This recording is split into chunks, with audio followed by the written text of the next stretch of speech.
at 6 and streaming on CrossroadsToday.com. The mayor of Seadrift resigns, saying she could not accomplish her goals, the challenges she faced at City Hall. A rescue mission to save workers leads to multiple deaths in East Texas. Plus, the Texas A&M system taps an experienced leader to guide the Victoria campus, how the new interim president plans to expand the university. Sunshine today, that's why the temperatures got up a little bit higher. They'll be even hotter tomorrow, but there is still that front on the weekend. We'll talk about that coming up. And the Victoria Gators open up the football season tonight at home versus Texas Christian Tigers. We'll highlight this matchup later on. You're watching 25 News Now at 6. Good evening and thank you for joining us. I'm Shauna Curry. And I'm Don Brubaker. We begin tonight with some breaking news in the sports world with Cowboys defensive end Micah Parsons. 25 News Now sports director Max Williams is here with all the big details. Max. That's right, Don. Shauna, a new destination for star defensive end Micah Parsons. He has finally been announced after months and months of just all the arguing that was going on. But guess what? Not with the Cowboys. Parsons agreed to a record-breaking 4-year, $188 million contract extension to the Green Bay Packers. In exchange, the Cowboys would receive defensive tackle Kenny Clark and 2 first-round picks. This trade ends a very, very long standoff with the Cowboys owner Jerry Jones. And the Packers are now, they're paying Parsons as the highest salary for a quarterback here in the entire NFL. So very heartbreaking news there for Cowboys fans. They lose a massive player on their team, Don. Shauna. It's going to be interesting to see how that affects the Cowboys going down the road. I mean, it's a big pickup for the Packers for sure. So what are your quick thoughts, Don, about this move here for Micah Parsons going to the Packers? Stunning. That's a very quick thought. Stunning for Cowboys fans. Yeah, we'll see how it plays out. Well, the mayor of Seadrift is stepping down. In a resignation letter, Lori Thomas says she is disappointed she could not accomplish what she set out to do, but added her personal well-being has to come first. The mayor pointed to ongoing issues at City Hall and credited city staff for keeping things running, from trash pickup and road work to water, sewer, and the harbor.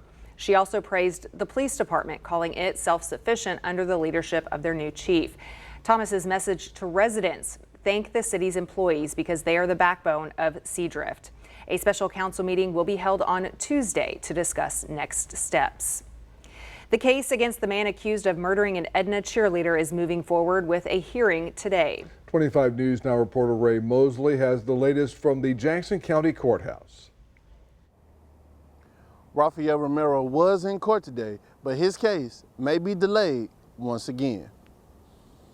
Earlier today, Romero's attorney and the state attorney have agreed they'll decide upon the accuracy of the transcripts provided.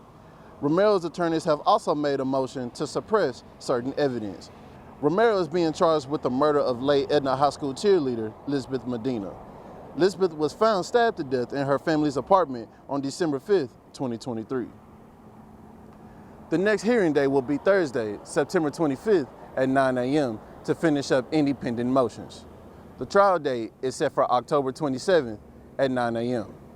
Reporting in Jackson County, Ray Mosley, KAVU TV, 25 News Now. Texas A&M Victoria now has an interim president. The Texas A&M University System Board of Regents voted to name Dr. James K. Nelson Jr. interim president of the new Texas A&M University Victoria. Nelson will start September 1st and will serve as interim president until the board selects a president. Their national search is ongoing, and they expect to name a finalist in the fall. Texas A&M System Chancellor Glenn Hagar recommended Dr. Nelson to the board. Dr. Nelson is the Associate Vice Chancellor for Academic Affairs for the Texas A&M University System. He provided on-site leadership for the transition of University of Houston Victoria into the A&M system. All right, well, let's go now outside and check in with Chief Meteorologist Mac Perez for a look at our forecast. And Mac, we want to know when this cool front's getting here because the humidity today was just unbearable. It wasn't really the heat, it was the humidity. Yeah, the front is kind of the talk of the town, and it won't be here till Sunday, and it's not a huge front. I don't want you to pull the sweaters out just yet, but there is a front coming in. Today, we actually got hotter. We had a lot more sunshine, higher pressure. You can see that circle right there built over us, and that little frontal system pushed up north as a warm front, so all the nicer weather is up here. We're still on the hot and steamy side. So when does the front get here? That's on Sunday. How cold will it get? Okay, it's not cold, but it will be not as hot. And we'll be talking about that a little bit later on. Back to you. Toxic gas killed 3 workers in East Texas. Emergency crews responded to a call Wednesday afternoon. Now, the call was about 3 men who were unconscious in a manhole underground. Vanessa Johnson has more. It was a rescue mission turned recovery. The Trinity County Sheriff's Office and Trinity Fire responded to a call a little before 4 in the afternoon. Reference to 3 men who had fallen into a kind of a manhole and that there was a strong odor of gas, that the men were unresponsive. Chief Deputy Jeremy Carroll says when they arrived on the scene, they found the gas to only be inside the manhole. He says they had to wait and call for backup before recovering the men. He says they aren't classifying it as a gas leak. It's just active sewage that's creating a biological gas at the time. It wasn't pressurizing and emitting from the manhole or causing concern for the citizens in the area. The men were working on a lift station.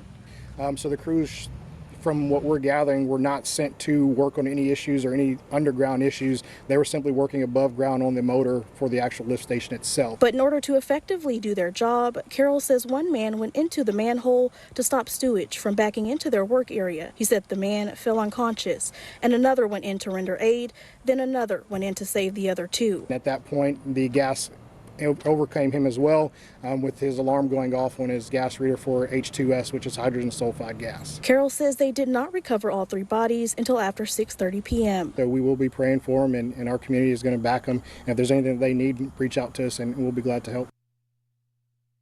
The victims worked for a company out of Houston. They have not been publicly identified. The STAR test overhaul is approved by the Texas Senate as it nears Governor Greg Abbott's desk. Before House Bill 8 reaches the governor, the House must approve the Senate's changes. The bill replaces the STAR exam with 3 shorter tests given at the beginning, middle, and end of the school year. Senators passed the bill 21-5 after making minor revisions. Under the plan, year-end tests would take most students about 90 minutes to complete. More than 300 Texas school districts and charter schools have signaled plans to use a state-developed reading and language arts curriculum that attracted national attention last year for its heavy references to the Bible and Christianity. To read this full Texas Tribune article, come to crossroadstoday.com. And here's your viewer poll today. Which matters more to you when schools choose their curriculum? The academic rigor, whether it aligns with state standards, additional funding incentives that may come with that particular curriculum, or other. We want to hear from you. Visit crossroadstoday.com/vote to take part. And 92%, so almost all of our voters, say academic rigor is what they feel is most important. That's not even close. Yeah. Continue voting, and we'll have another look at these numbers on 25 News Now at 10. A Texas congressman is quietly helping Elon Musk pitch building $760 million tunnels under Houston to ease flooding. The Texas Tribune reports that the billionaire, in partnership with Houston area Representative Wesley Hunt, has spent months aggressively pushing state and local officials to hire Musk's boring company. They want to build 2 narrower 12-foot tunnels around one major watershed. The boring company, based in Bastrop, has focused on transportation tunnels, not flood mitigation. Elon Musk's South Texas Starbase City is adding land and seeking more SpaceX tax breaks.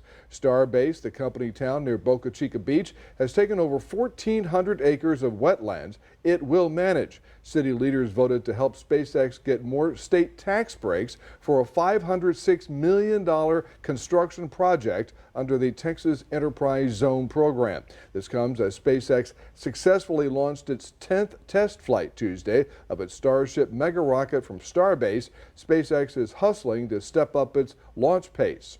GOP lawmakers in the state legislature are calling for a special session focused on redistricting. More than 30 Republican state representatives signed a letter asking Governor Abbott to call a 3rd special session just to redistrict the Texas House. Andrew Lemparski reports. I want to look at it and find out if the law changing affects the Texas House. Republican State Representative Tony Tinderholt is one of over 30 members to sign his name on this letter to the governor, asking for another 30 days in Austin to look at the Texas House district map. I think that if we do any sort of redistricting at the state level for state seats, I think that it would be done fair and I just want to look at it. The letter cites a federal court decision and new interpretations of the Voting Rights Act as reasons to redraw. Democrats feel there may be other motives. You know, I'm not too surprised, to be perfectly honest. We heard rumblings about it, particularly when we left on our quorum break, almost as retribution for us leaving the state. But not all Republicans are on board either. Kerrville State Representative Wes Verdell says he didn't sign on and is worried about potential repercussions of redrawing the lines. But just some concerns that it may impact Republican members here. Yeah, we've seen when they redistricted, was that 2020 or 2021? When they did that, they pushed some conservatives out of their district. Pat Flavin, a political science professor at Baylor University, says Republicans may be looking to push their luck to reach a supermajority in the House. I think it has probably very little to do with reinterpretation of the Voting Rights Act, and instead sort of a new tool that's being used for parties to try to push their advantage. Tinderholt says while he wants it done fairly, he'd like to see Republicans add seats. I think any Republican would, provided we follow the law and we do it ethically and we do it according to the letter of the law. Remember to subscribe to our YouTube channel, Crossroads Today. Hit the like button and click the notification bell. Stay with us. Coming up on 25 News Now at 6, the HHS and CDC face turmoil, why vaccine policy and internal strife are at the center. Also ahead, the cost of increased security in the nation's capital is raising questions.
Federal Reserve Governor Lisa Cook is suing to keep her job after President Trump announced he was firing her.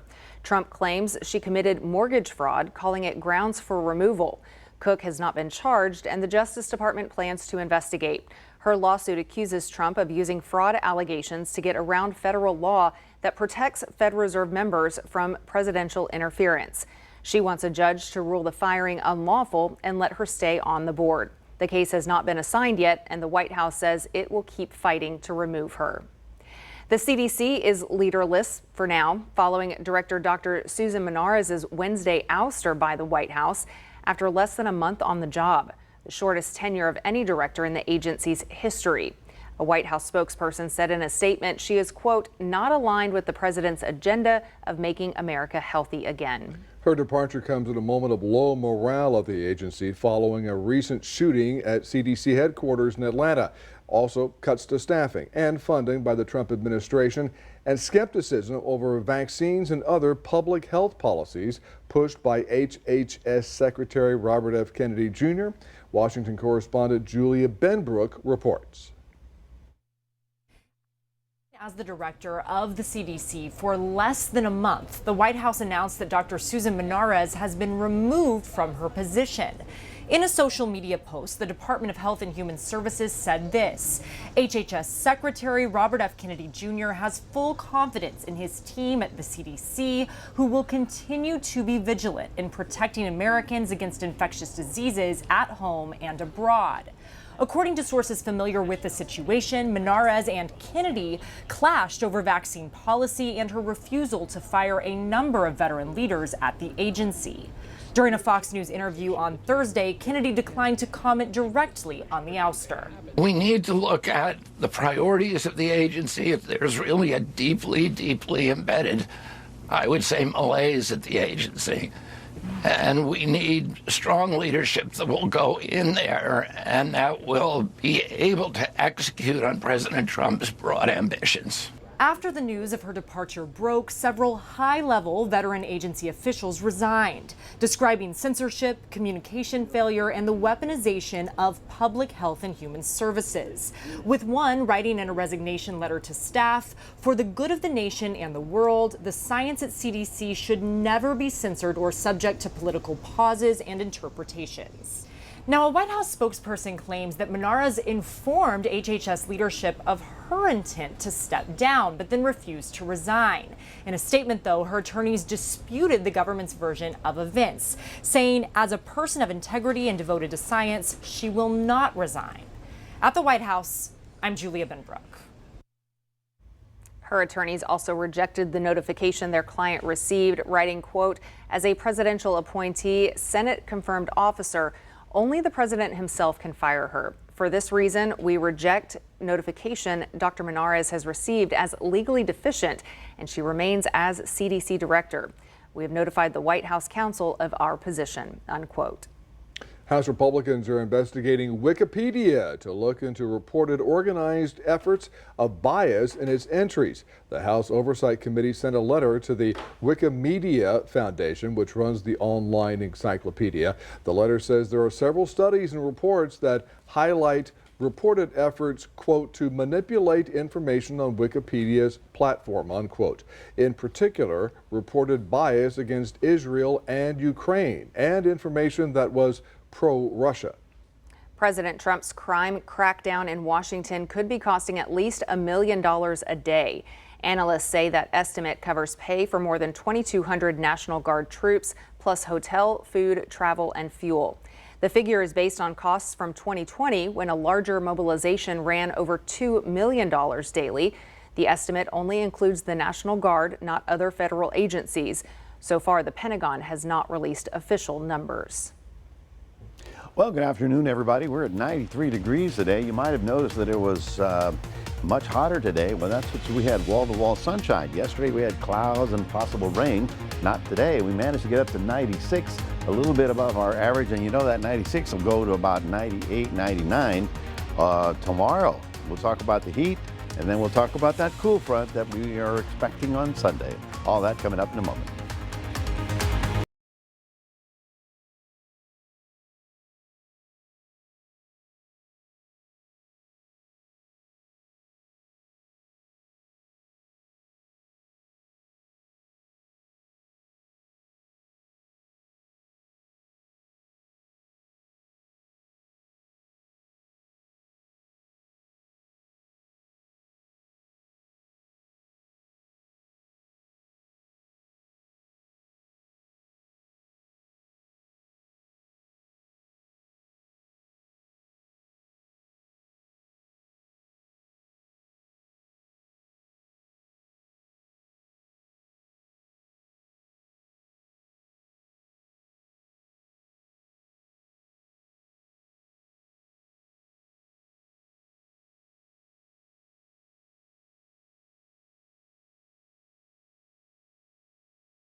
No big deal. I mean, but it was a real different day today than yesterday. Yesterday we had those clouds, middle of the day. It looked like we'd get some rain. Today it was just plain old sunny and hot. Notice how everything is basically moved up with this front. So the front actually backed up. Remember, it was further down near maybe Waco. Well, as a warm front, it came back north, and so whatever lovely weather Oklahoma had, it's not there anymore. It's hot again. And we are looking at this little bubble of high pressure on top of us right about there, and that sort of sank the atmosphere and made it on the warm side. So there is fall weather in the country, and as a matter of fact, this frontal system here is even stronger than the last one. And so this one's going to sort of reestablish the fall-like weather in the East Coast. Chicago is going to get down into the upper 30s at night and daytimes in the 60s in the next couple of days. So yeah, they're enjoying and what we expect is that the frontal systems will get stronger and stronger, and then we'll get one that really will be a cold front. The one we have over the weekend is kind of a not so hot front. Anyway, no rain activity around our area this evening. Tomorrow we have just a chance of a shower or two. The heavier activity will be here near Beaumont, Lake Charles, and over out there in far west Texas. So just one or two little showers, and generally to the north of us. But it's going to be much hotter. We're looking at about 98 as a high. Well, the Gulf is quite quiet. The Atlantic is very quiet. One little leftover system up there, and down here way off the coast of Africa we have a potential system, but even that is going to be very weak and about 7 days out. So all of a sudden the Atlantic season, which should be going into the peak of activity, is very quiet right about now. All right, so what do we expect for the next couple of days? Well, let me show you the Futurecast. Here we have Thursday night, okay?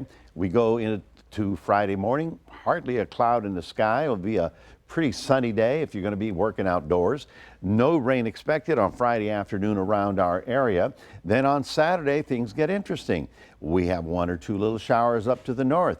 Then Saturday night, what is this? There it is. There's the front coming in on Saturday night with some thunder showers ahead of it. Some of that will move into our area, and by Sunday morning, we'll pick up a north wind. Yay. And that north wind will make it feel a little bit more comfortable. Not exactly cold, but shall we say a little bit nicer as we get on into Sunday and Monday. It should be the bottom of this cool snap. Tomorrow, sunny and very warm, getting up to 95 down along the coast. In Cuero, you're going to be at 97, 98 degrees, so it's going to be fairly hot out there. But then it's Saturday when we had transition. Then the front comes through on Sunday.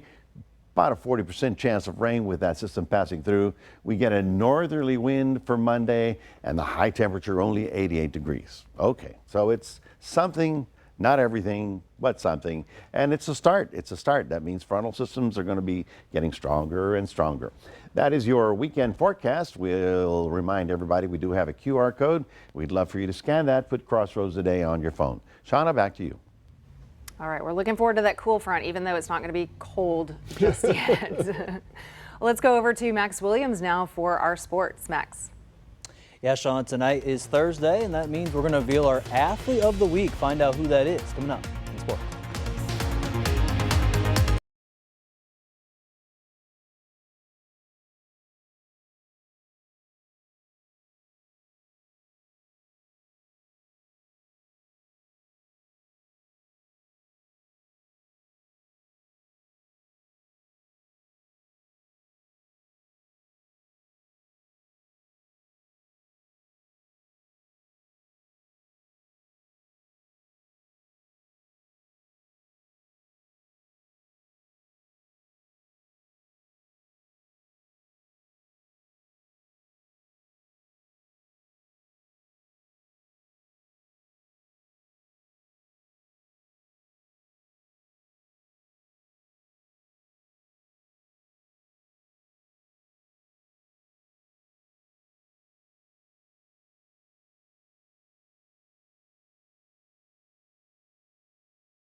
Tomorrow night, kicking off a majority of high school football here across the state of Texas. Volleyball is also taking center stage, and West Volleyball star has a bright star in senior Isabella Bazell, making her our athlete of the week. Here's the full story.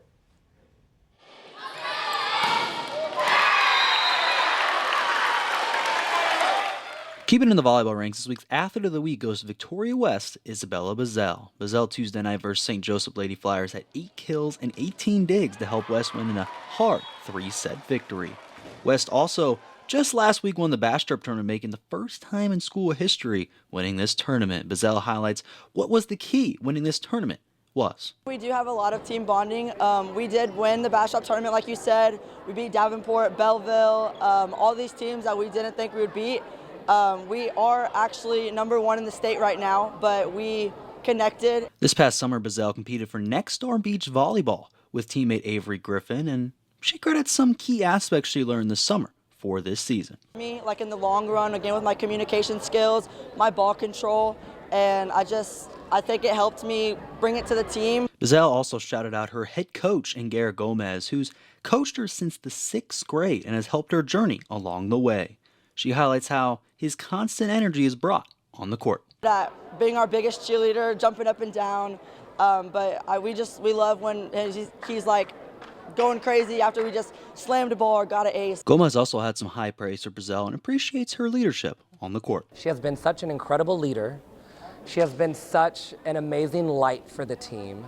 She has done something that only a coach can dream of. Just pour love into the game, pour love onto her teammates. Having Bazell in a stacked senior class in Emily Parker and Christian Leischner, Warriors volleyball looks to break records this season with the current undefeated record. Bazell highlights how this team needs to stay focused the rest of the way. I think we need to stay positive and not get too cocky, because we are 18-0 now. But again, just play our game, play what we know we can do, and just succeed and keep going. Warriors volleyball competes this weekend in the College Station tournament before traveling to Goliad next Tuesday night. See if they can keep the undefeated streak going, and congrats to Isabella Bazell for being this week's Athlete of the Week. All right, now over to this week's weekly fishing report, where Coleto Creek is still very slow again here. Been that way for the past couple of weeks at 91 degrees, but bass fishing remains slow with most catches coming on those soft plastic in that 6 to 12 feet of water area. But East Matagorda Bay, they're saying it's excellent, not just fair or good, everyone, excellent according there to the fishermen out there at 88 degrees, and the change in wind direction with more northerly flow will cool things down there in the east and west bays and be pretty good for fishing out there this weekend. And finally, Port O'Connor is good at 85 degrees, where speckled trout are biting in the surf on the Live Croaker area, and tarpon and sharks are also still biting between the jetties as well on Live Croaker. And finally, one football team's kicking off the football season in our high school area with Victoria Gators. They're hosting Texas Christian tonight at the Field of Dreams, and Gators, they look to open the season at 1-0, and I'll have the full highlights and a little bit of stats for you later on for 25 News Now Sports at 10 p.m. That's going to do it here in sports. Don, Shauna, back to you. Thanks, thank you. We're back in a moment. Extra, extra, read all about it. Oh, in Atlanta, you soon have to do that reading digitally.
Finally tonight, a legendary newspaper will stop the presses, literally.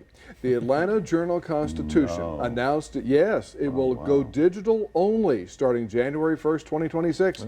Officials at the AJC says this is a cost-saving move that will free up funds for its reporting. The 157-year-old Atlanta Journal-Constitution says its online readership already outpaces its print circulation, and that trend is expected to continue. Several newspapers nationwide have cut back on or eliminated printed copies, including New Jersey's Star Ledger and Iowa's Dubuque Telegraph Herald. But with the Atlanta Journal-Constitution, that may be the best known newspaper in the South at least. There's something about holding a physical paper and going through and reading the articles. That's like you and me, but the AJC, that's been a legendary paper for it is huge. 100 years. That's And so now we want to hear your legendary forecast for all of the high school football people who are going to be traveling tomorrow night to go to games. Nice. Yeah. That's the forecast. All kidding aside, tomorrow, Friday, is going to be wall-to-wall sunshine, rather warm, about 98. So when you get there in the afternoon, it'll be on the hot side. But once the sun goes down, it's going to be very comfortable, very pleasant, lower humidities. So your Friday night football is going to be perfect weather for that. Saturday, we pick up some clouds late in the day, and there's that little front.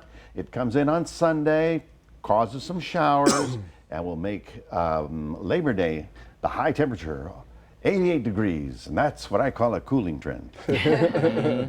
Well, I guess it'll be September by then. That's right. Thank you, Mac. Thanks for joining us. And we'll see you back here tonight for 25 News Now at 10.